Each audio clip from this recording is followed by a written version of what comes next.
Fil-Jum Internazzjonali kontra traffikar tal-umani ġiet organizzata konferenza għal diversi stakeholders fis-settur illi trattat b'mod partikolari traffikar tal-uman illi jsir online wara informazzjoni falsa dik magħrufa bħala scams.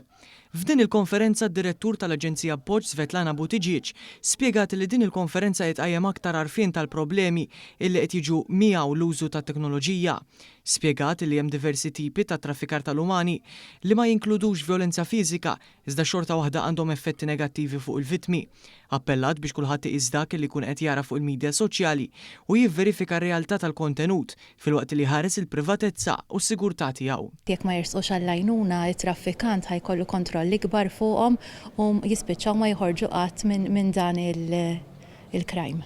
Preżenti għal din il-konferenza kien hemm ukoll il-Ministru għall-Politika Soċjali Michael Falzon, il-Ministru responsabbli mill-Fondi Ewropej u Dialogu Soċjali Kita Zzoparditanti u l-Ministru għall-Ugwaljanza u Drittijiet Ċivili Rosjan Kutajjar. Il-Ministru Falzon qal li dan il-fenomenu dejjem qed jolli rasu fi-skiet u għalhekk il-ħidma dejjem tikber tal-Gvern fl-għarfien u l-prevenzjoni.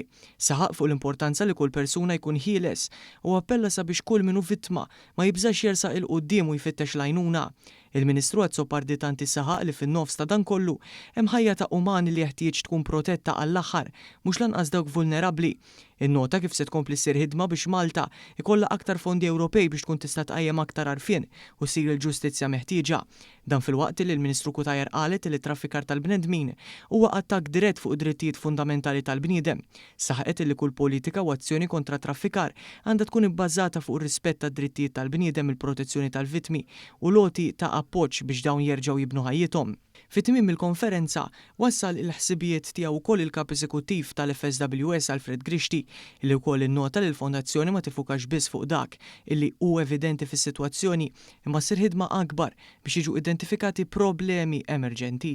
Hija sfida allura li aħna rridu ngħinu l dawn in-nies ikunu jafu x'inhuma drittijiet tagħhom u ma jibqgħux jgħixu f'dik is-sitwazzjoni ta' vulnerabilità.